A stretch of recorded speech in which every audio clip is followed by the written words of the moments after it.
Partnership में जो retiring partner है, जिसको मैं गुडविल का पैसा देके विदा कर रहा हूँ, सोचो गुडविल का पैसा क्यों दे रहा हूँ? फ्यूचर प्रॉफिट अर्निंग कैपेसिटी उसका नाम से जो अराइज किया है वो दे रहा हूँ। तो अगला 10 साल जो फर्म कमाएगा उसमें से उसका नाम के लिए जो शेयर आया वो अभी दे दिया, सुपर प्रॉफिट मेथड या capitalisation method. So both signifies what? I am giving future profits of the firm to that partner who's leaving the firm for what? For parting with me. But if he on the next day opens a shop beside me, he will enjoy double profits. है ना? He will enjoy double profits. And if he enjoys double profits, then तो गलत है।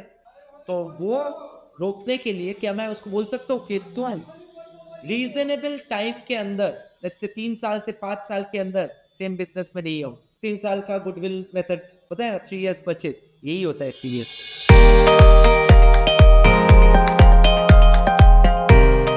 Okay, so technically what we have covered today, I will sum up once and then we will start with the remaining portion of unit 3 जो बाकी है। आज का class में हम लोग शुरू किए विद फ्री कंसेंट का end portion, which is free consent का end portion is mistake, right? Mistake are of how many types? Two types. Mistake are of two types when we look at it, or there are two viewpoints from which we can look at mistake. One is the viewpoint of how many parties are committing it, which is in respect of mistake of facts mostly, and second is mistake of law. Okay, so mistake of facts could be unilateral or bilateral, right? And we have seen mistake of fact as to mistake of subject matter, title, price, quantity, etc., quality. And there could be mistake of identity of character or character of the document, right? These are the things. Apart from that, we have done mistake of law, जिसमें मैं समझाया mistake of Indian law cannot be an excuse for an Indian, but mistake of foreign law can, right? And after that we have done one, हम लोग mistake complete करने के बाद हम लोग शुरू किए objects which are unlawful. और unlawful object कब होगा? Without seeing, let us try and capture and try and recollect. Unlawful object 6 cases में होता है. Can anyone tell me the 6 cases? When the object is forbidden by law, when the object defeats the provision of any other law, when the object is fraudulent, when the object is immoral, when the object is opposed to public policy, when it causes injury to a person or his property. Okay? And opposed to public policy, there are 9 cases which we had learnt in class before going to the break. वो 9 cases क्या क्या है? वो 9 cases है, number 1 trading with enemy, number 2 stifling prosecution, number 3 champerty and maintenance, number 4 trafficking of public offices and titles, number 5 agreement creating monopolies, number 6 marriage brokerage contracts, number 7 interference with course of law, गवाह को अगवा कर दिया, और number interest against obligations, जो करना ही है उसके लिए एक्स्ट्रा कोई सरकारी ऑफिसर या कोई भी मांग नहीं सकता है, and number 9 consideration unlawful in part. इसके बाद यूनिट 3 का एंड पोर्शन में हम लोग खड़े, और वो एंड पोर्शन आज एंड करना है, ठीक है? सो वो एंड पोर्शन क्या है? वो एंड पोर्शन है agreements which are expressly declared. India में कुछ एग्रीमेंट्स को एक्सप्रेसली वॉइड बोल दिया गया है, वो क्या क्या है देखते हैं, आइए। Okay, so if you look at the book, come to the book with me, if you look at the book में साफ साफ 11 पॉइंट्स है, वंस अगेन 11 पॉइंट्स है। उस 11 पॉइंट्स में पहला 5 पॉइंट आप लोग को मालूम है, पढ़ते हैं तो समझ में आएगा। 6 to 11 is what we have to learn. 6 points we have to learn. 11 minus 5, 6 points. Why? First 5 points you guys already know. Let me assure you and show you how you know all the first 5 points. Clear है? देखो, incompetent parties made by incompetent parties, agreement जब incompetent parties होगा तो क्या होगा? Of course it's void, and it's expressly void. सोचना भी नहीं पड़ेगा. Agreement with a minor is void ab initio. वही वाला पार्ट हो गया. Minor is also incompetent. Okay. Agreements made under bilateral mistake of fact. अभी mistake में बोला ना, bilateral mistake of fact होगा तो agreement क्या होगा? पूरा void initio, void ab initio ऐसे सोच सकते हो, क्योंकि expressly declared void का मतलब भी तो void ab initio है, पहले से void का करार दिया गया है। क्लियर है? Agreements the consideration of which is unlawful. Of course, अभी ऊपर में पढ़े ना section 23 आया ना, agreement the consideration or object is unlawful in parts. दोनों में फर्क क्या है, एक full और एक पार्ट होने से भी void है. And lastly agreement without consideration, ये तो सेक्शन 25 यूनिट 2 में ही पढ़ लिए थे, आया ना, no consideration no contract. Clear है? तो आई टोल्ड यू कि you know agreements which are expressly declared void. Number 1 is agreement made by incompetent parties. Number 2, bilateral mistake of fact. Number 3, consideration unlawful in part, consideration unlawful. And number 5 is it without consideration. Clear है? Clear है दोस्तों? पूरा clear है? अभी ये 6 point मेरे को दिखाना है 6 to 11 जो कि बुक में है, और उसके बाद आप लोग का यूनिट खत्म होगा. उसके बाद यूनिट खत्म होगा और उसमें आखिरी पॉइंट वेजरिंग है जिससे सवाल आता है. मैं हर इंपॉर्टेंट पॉइंट को हाईलाइट करा दे रहा हूँ while studying only. Okay, now देखो पहला पॉइंट है agreement in restraint of marriage. मैं ये अपोज टू पब्लिक पॉलिसी शुरू करने से पहले ये टर्म बोला था, restraint of trade, restraint of marriage. याद है? आ गया? अभी समझाऊंगा. इंडिया में कुछ सोशल इविल्स है सर, हर देश में है. सोसाइटी जहाँ पे होगा सोशल इविल्स भी होगा. तो सोशल इविल्स क्या है? कुछ कुछ हम लोग का unique patriarchy. It's the biggest social evil. We have to accept it, especially the guys and men and all of us. ठीक है? All of us, even women. So patriarchy क्या है? A male-dominated society. It's designed in such a way that only men will enjoy and women won't. ठीक है? Economies, society, positions, power, everything. So now patriarchy की वजह से क्या होके रखा है? नॉर्थ इंडिया में स्पेशली कुछ कुछ जगह है अभी भी जहाँ पे खाप पंचायत सुनो, खाप विलेजेस को खाप बोला जाता है. तो वैसा सेम लेट्स से 500-600 साल पहले कोई वहाँ पे कोई फैमिली शिफ्ट हुआ था, उन लोग का ही फैमिली ट्री बढ़ते बढ़ते बढ़ते एक विलेज हो गया. बट 1000 साल पहले का बात है. तो अभी इतना बड़ा हो गया तो no one is actually related, but everyone is related if you trace the roots. That तो we all are. Now the point is same खाप में अगर कोई शादी कर लेता है भाग के, तो दे डू ऑनर किलिंग. सुने हो? ऑनर किलिंग मतलब killing in the name of honour of the family, ढूंढ के. ऐसा मूवीज भी हुआ है, NH7 या 10 पता नहीं क्या सब movies. So all these are what? All these are staunch belief in and conservatism and narrow outlook, but nonetheless कुएं का मेंढक को तो वही लगता है. तो द आइडिया इज वहां पे ये बहुत एक बड़ा इविल है जो कि गैर कानूनी है बट हो रहा है in the name of family. So agreement in restraint of marriage, इसलिए कॉन्ट्रैक्ट एक्ट बोल दिया. Marriage is a contract, so it will have to speak agreement in restraint of. कोई भी एग्रीमेंट जो किसी का शादी रोकने के लिए, दो कंसेंशुअल एडल्ट्स का शादी रोकने के लिए हो रहा है, वैसा एग्रीमेंट क्या होगा? Similarly agreement in restraint of trade, but इसका एक्सेप्शन है, इसको स्टार देके मैं समझाऊंगा. Agreement in restraint of trade का मतलब हो गया कि आज अगर मैं इंडिया में कोई भी लीगल जगह में इंडियन बाउंड्री के अंदर मेरा लाइवलीहुड के लिए, लाइवलीहुड को अर्न करने के लिए कोई भी लीगल ट्रेड में एंटर कर सकता हूँ या नहीं कर सकता हूँ? कर सकता हूँ. Any agreement which bars me from doing that will be, it is expressly void. इसलिए कॉन्ट्रैक्ट एक्ट बोल के ही रखा है, देखना ही नहीं पड़ेगा. ऐसा एग्रीमेंट होगा तो वो वॉइड. बट इसमें मैं बोला स्टार करके 1-2 पॉइंट बोलूंगा, इससे सवाल आ सकता है. पार्टनरशिप में जो रिटायरिंग पार्टनर है जिसको मैं गुडविल का पैसा देके विदा कर रहा हूँ, सोचो गुडविल का पैसा क्यों दे रहा हूँ? फ्यूचर प्रॉफिट अर्निंग कैपेसिटी उसका नाम से जो अराइज किया है वो दे रहा हूँ. तो अगला 10 साल जो फर्म कमाएगा उसमें से उसका नाम के लिए जो शेयर आया वो अभी दे दिया, सुपर प्रॉफिट मेथड या capitalisation method. So both signifies what? I am giving future profits of the firm to that partner who is leaving the firm for what? For parting with me. But if he on the next day opens a shop beside me, he will enjoy double profits. He will enjoy double profits. And if he enjoys double profits, then तो गलत है. तो वो रोकने के लिए क्या मैं उसको बोल सकता हूँ कि तुम रीजनेबल टाइम के अंदर, लेट्स से 3 साल से 5 साल के अंदर सेम बिजनेस में नहीं हो. 3 साल का गुडविल मेथड होता है ना, 3 years परचेज, यही होता है 3 years. अब समझो चीजों क्या होता है.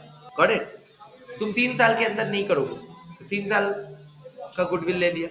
5 साल नहीं करोगे, 5 साल का गुडविल ले लिया. Got it? एंड मैं या फिर बोला तुम करो, तुम धंधा करो, मेरा ज्योग्राफिकल लिमिट्स में मत करो.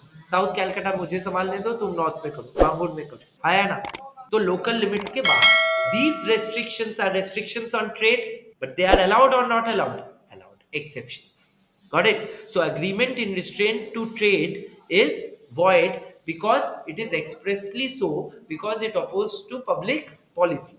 But then again, some of the exceptions are allowed, like partnership agreement में retiring partner के ऊपर reasonable restrictions based on, got it? दिमाग में रहेगा. और एक एग्जाम्पल और एक्सेप्शन, इसको बोला जाता है नॉन कॉम्पीट या एम्प्लॉयमेंट एग्रीमेंट में रहता है कि आज अगर आप मेरा फर्म में, मैं सीए स्टूडेंट्स को ही ट्रेनिंग लेता हूँ, वी प्रेफर, सो मेरा फर्म में आप आ गए एंड आप सीए बनने से पहले ये आर्टिकलशिप नहीं ऐसे ही कर रहे हो, बोल लो सर 1 साल और मुझे सीखना है as a junior see, I am training you. मेरा इनसिक्योरिटी क्या है, आज मेरा क्लाइंट्स को तुम ही हैंडल करोगे फर्म में, कल अगर तुम ही ये क्लाइंट्स को लेके खुद सॉलिसिट करो, दैट इज द इनसिक्योरिटी, है ना?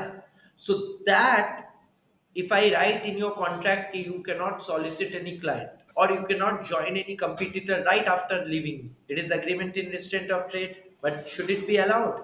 It should be. नहीं तो my interest will be going for a toss. Legal rules, legal laws are made to protect the interest of parties. किसी का harm के लिए नहीं बनाया जाता. Got it? And exceptions will come in when it is harming someone, both in partnership and employment. Got it? Got it? So agreement in restraint of trade is what I discussed. एक बार देख लो. Agreement in restraint of marriage, agreement in restraint of trade. Okay. घर में पढ़ना पूरा अभी नहीं पढ़ा रहा हूँ क्योंकि है, मैं समझा दिया सारा चीज. एक बार घर में पढ़ना, all of you. Okay. Agreement in restraint of legal proceeding. 6 बोल के ही लिख रहा हूँ, पहला 5 में डिस्कस कर दिया. Agreement in restraint of marriage, agreement in restraint of trade. इसमें exceptions है. Which are the exceptions? Employment contract and partnership agreement. Retirement, anything related, retirement and employment. And number 8, what did we do? Book ना देख के, agreement in restraint of legal proceedings, right? ये क्या है? मैं class में dos and don'ts नहीं बोलता हूँ, assuming that you guys know what are the do's and don'ts. Use of phone is not good, ठीक है? I mean it's a don't, of course, ठीक है? All right.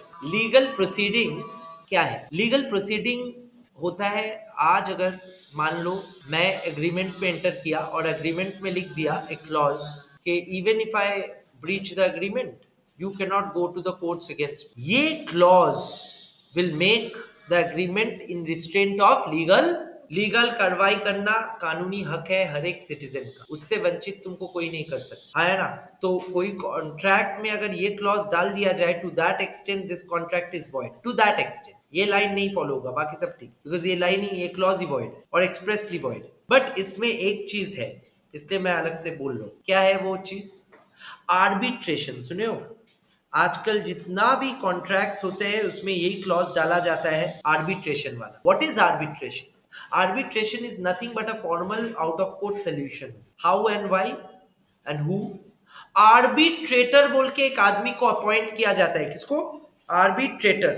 ठीक है? आर्बिट्रेटर क्या करता है? आर्बिट्रेटर देखता है आपका कि आर्बिट्रेटर देखता है कि ही इज यूजुअली, आर्बिट्रेटर कौन होता है? एक सीनियर एक्सपीरियंस फॉर्मर रिटायर्ड जज जो पहले जज रह चुका है, और वो क्या करता है? मिटिगेशन या सलाह करवाता है दोनों पार्टीज का, और उसी स्टाइल में कराता है जिस स्टाइल में कोर्ट कराता है, सुनवाई करके, एविडेंस देख के ओपिनियन देता है अनबायस्ड. उसका फीस पार्टीज ही दे देगा. पार्टीज का क्या फायदा है? फास्ट ट्रैक होगा, कोर्ट में तो बहुत समय लग जाएगा, और आर्बिट्रेशन से क्या होगा? स्पेशलाइज्ड सलाह भी मिलेगा. He could be a specialised man for that purpose. तो फास्टर गुड जजमेंट मिलने के लिए आर्बिट्रेशन क्लॉज कॉन्ट्रैक्ट्स में आजकल रहता है, और वहां पे लिखा रहता है हम लोग कोर्ट ना जाके किसके पास जाएंगे झमेला हुआ तो? For dispute resolution, arbitrator. और ये क्लॉज से आर्बिट्रेटर के पास ही चलता है, और 1.5 साल से 2 साल मैक्सिमम टाइम लगता है कोई भी डिस्प्यूट रिजॉल्व होने में, जो कोर्ट में 20 साल तक टन सकता. क्लियर है? तो ये है फंडा, ये है फंडा of arbitration. Now my question is, arbitration clause अगर रह गया कोई कॉन्ट्रैक्ट में तो क्या तुम बोलोगे agreement in restraint of legal proceeding? हाँ, बट उसका एक्सेप्शन है आर्बिट्रेशन. Got it? मतलब arbitration will be allowed naturally. Clear है दोस्तों? तो ये है आर्बिट्रेशन. Okay, number 9. नंबर 9 बोलो. नंबर 9. हाँ, number 9 is saying that meaning जिसका अनसर्टेन है, मीनिंग जिसका अनसर्टेन है का मतलब है, ये भी तुम लोग को पहले से पता था, हम लोग बहुत पहले किए थे. Essential elements of a valid contract में certainty of meaning was already there. तो वो नहीं रहेगा तो ऑफ कोर्स, तो ये सर अलग से बोलने का कुछ दरकार नहीं है. ये एक सेक्शन में दिया गया है, section 29, but it is the most known point for all of you. ठीक है? तो last point is wagering agreement, and wagering agreement is what I am going to explain, and उसके साथ ये खत्म होगा. और ये वेरी इंपॉर्टेंट बोल के लिख सकते हो.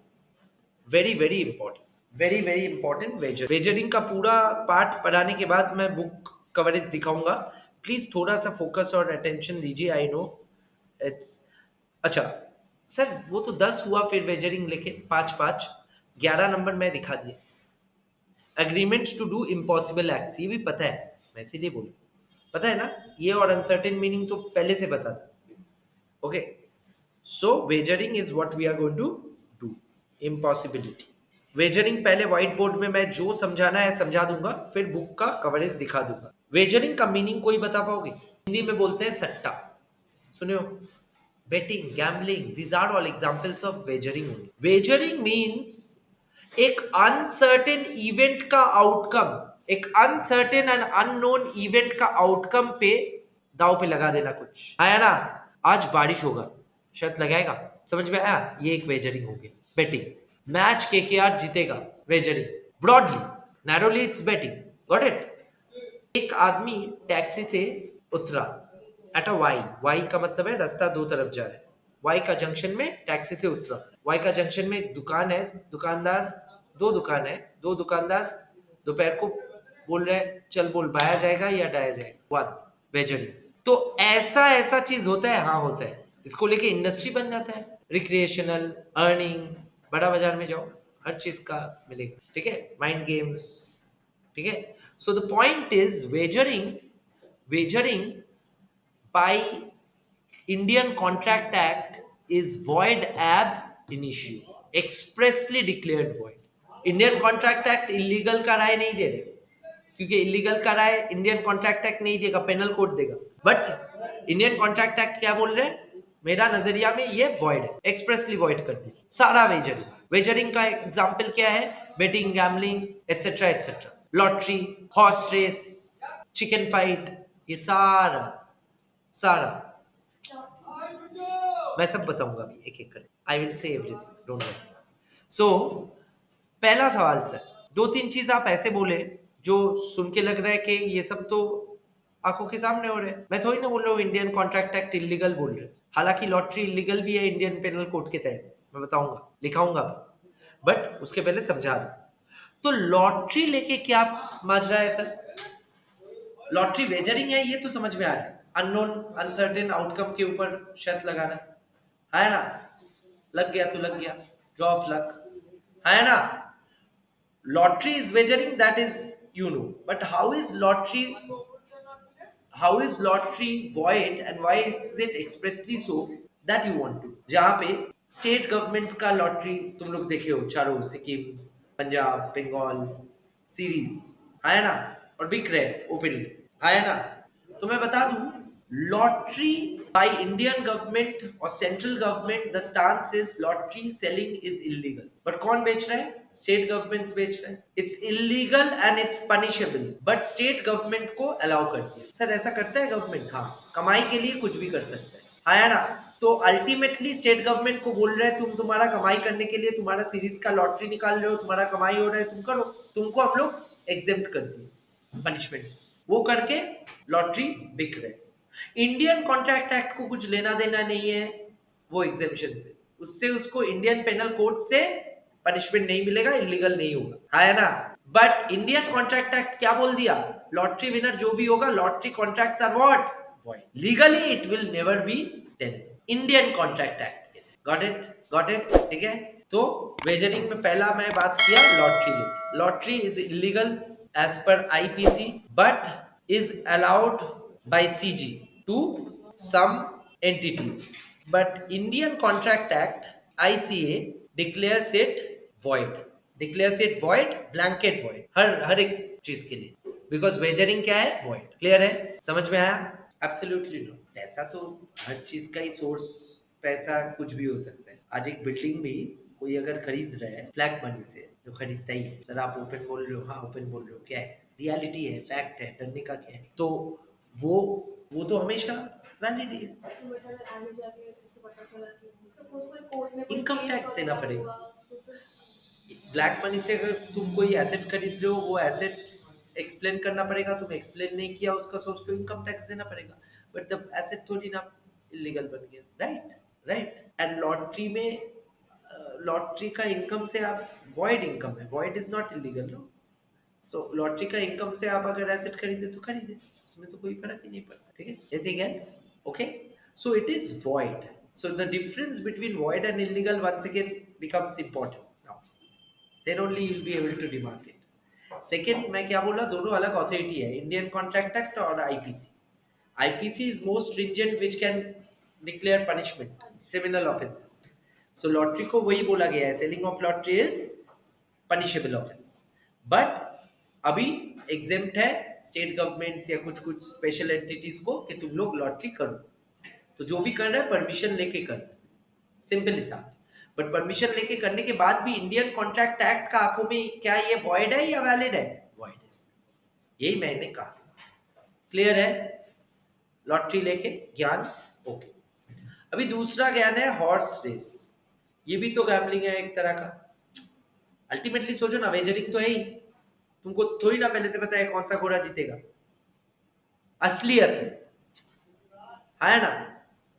तो सेम चीज, सेम चीज, जो भी तुम एक्सपर्ट हो या एक्सपर्ट ना हो, expertise will be 10 to 20%, 80% will be luck on the day of the race, है ना।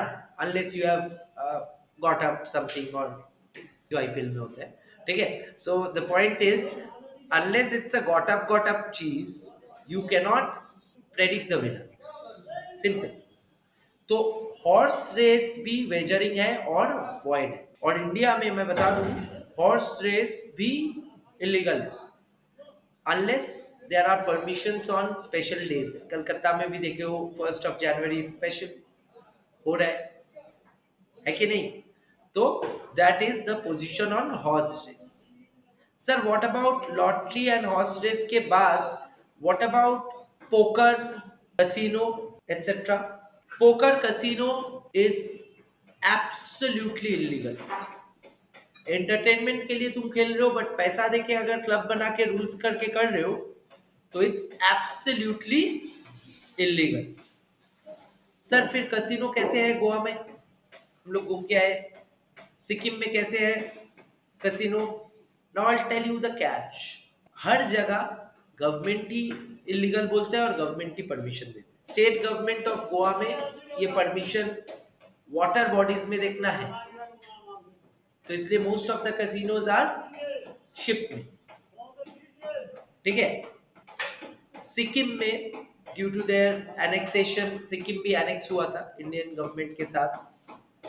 Sikkim was a independent kingdom one time, long time back. So Sikkim को जब एनेक्स किया गया इंडियन गवर्नमेंट के साथ, इंडियन कॉन्स्टिट्यूशन में, सिक्किम के साथ एमओयू जो हुआ था, उसमें if you look at the people of hills, mostly their genes, genetic study अगर थोड़ा ऑब्जर्व करोगे, mongoloid origin, right right.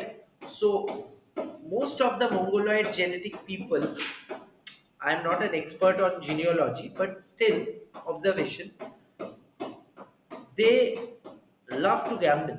That is why it has ruined their civilization, some of them, and some of the countries are very strict, China etc, but they love to gamble. And Sikkim में वो एक प्रथा था, तो it continued and Sikkim government allowed, and that's why it's allowed in 2 or 3 places. One is Sikkim, one is Goa. But otherwise, there's a blanket illegality on casino and poker. Sir, what about Dream 11 and all these betting things? Now I tell you, crossword, Dream 11, betting, and poker also to certain extent, इसमें दो दो element है हर एक चीज में, एक है skill, एक है लक. हाई कोर्ट और सुप्रीम कोर्ट का रिसेंट जजमेंट में आ गया कि making a team of cricket fantasy league और फैंटेसी टीम ऑफ फुटबॉल और any other game is a matter of skill predominantly over luck. है ना, स्किल ज्यादा है इसीलिए इसको हम लोग इलीगल या वॉइड नहीं बोलेंगे. इसलिए gaming companies and fantasy leagues are legal based on this judgement. Wagering है इन अ वे, बट हाँ नहीं आएगा एंड वॉइड नहीं है. क्लियर है? Similarly, if we look at crossword puzzles अखबार में आज आया, आप सॉल्व किए, सोल्यूशन कल आएगा. Now solution could be two fold. अगर इसमें प्राइज मिलता है, पहले प्राइज मिलता था, you have to submit to the editor will give you prize. तो price is dependent on the editor's choice of, because answer could be manifold. है ना, एक 6 letter word सेम बहुत सारा हो सकता है. Our knowledge is limited. That doesn't mean the words are limited. So solutions could be manifold. तो आप अगर सॉल्व कर दिए तो आपको प्राइस मिलना चाहिए, बट आपका प्राइस मिलने के लिए एडिटर का प्रीफिल्ड या पहला वाला आंसर से मैच करना पड़ेगा, which is once again luck. So predefined answer के साथ मैच करने से अगर आपको प्राइज मिल रहा है, दैट इज वॉइड. सोचिए, क्योंकि ये तो लक हुआ. और अगर क्रॉसवर्ड सॉल्व किए, प्राइज मिला irrespective of the solution, then it's valid. Got it? You have to invoke your mental capacity and push it and then think of judging. You all judge, but we have to judge very unbiasedly and very reasonably. Okay, all right. So let us quickly go back and see some of the topics wagering में जो हम लोग समझे. Okay, तो देखो, पहला चीज wagering agreement, very very important, book में लिख सकते हो.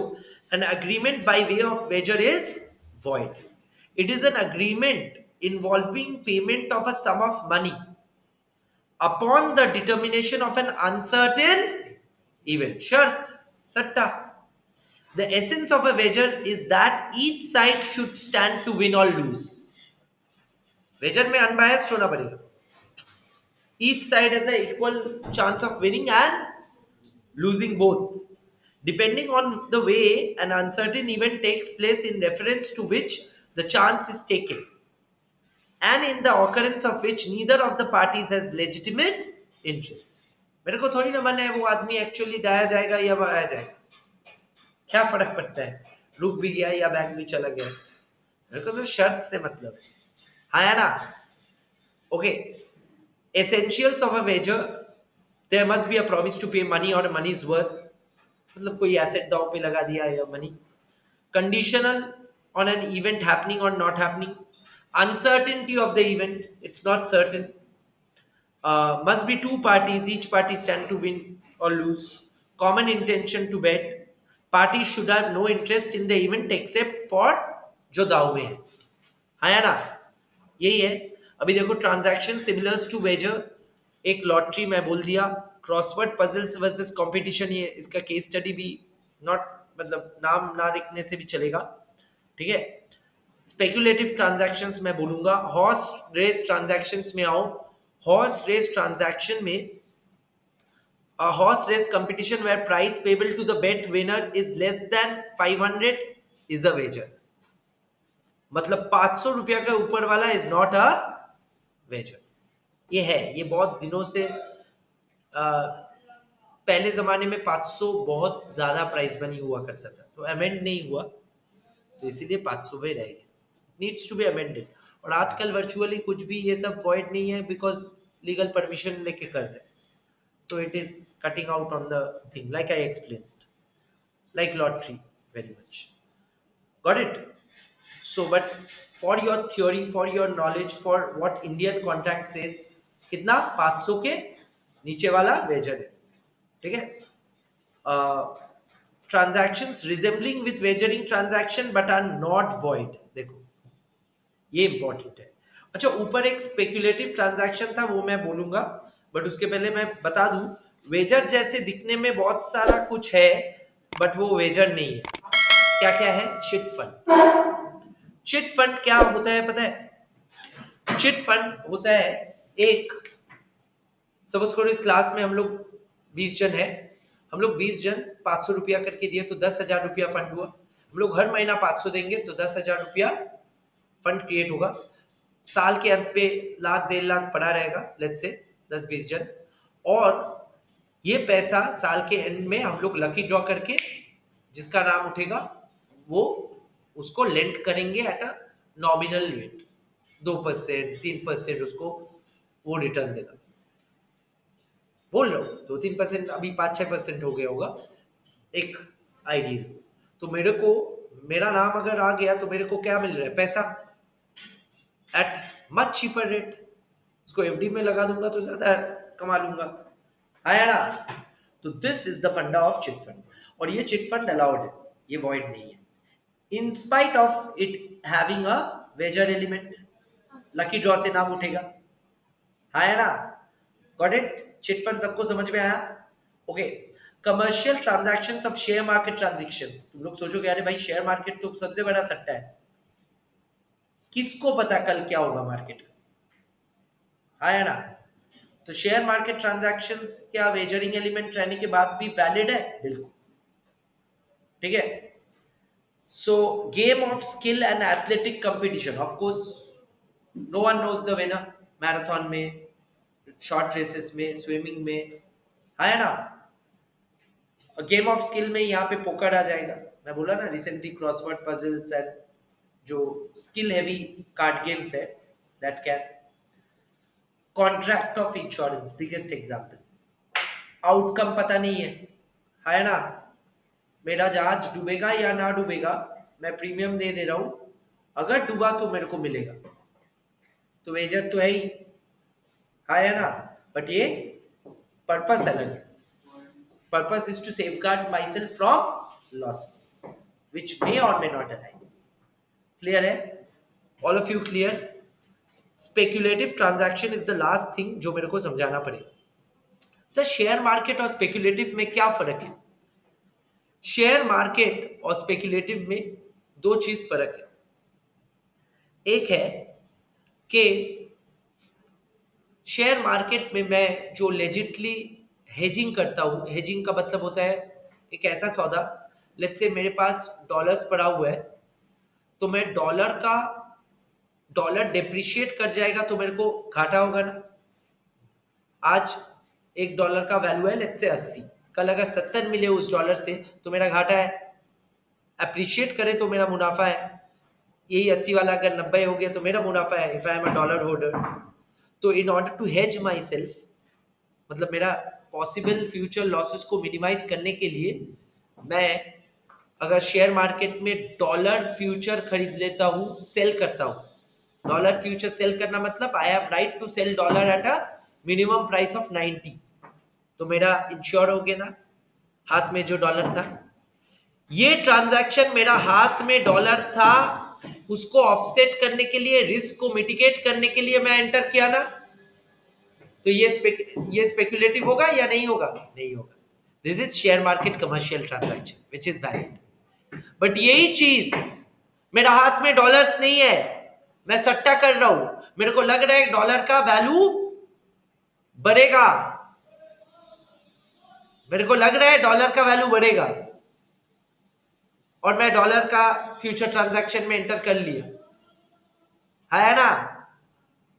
या घटेगा मुझे पता है, तो मैं डॉलर का फ्यूचर सेल कर दिया, मतलब फ्यूचर में मैं 90 में ही बेचूंगा, डॉलर 70 में भी हो गया, तो तब 90 में बेच के 70 में खरीदूंगा, है ना.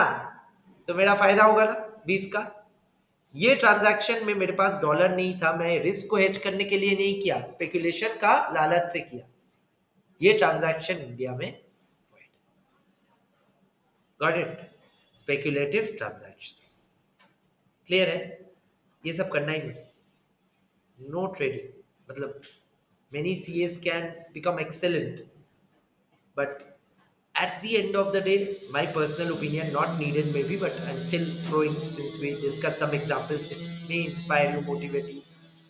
It shouldn't, because no one knows the outcome. No one knows the outcome. Hedging is good. You have to hedge every moment so that you don't suffer a loss. Speculation is really dead. Dead. Right? Because अगर loss हो गया तो क्या करो, कहाँ जाओ? Okay, that concludes our session for today's class.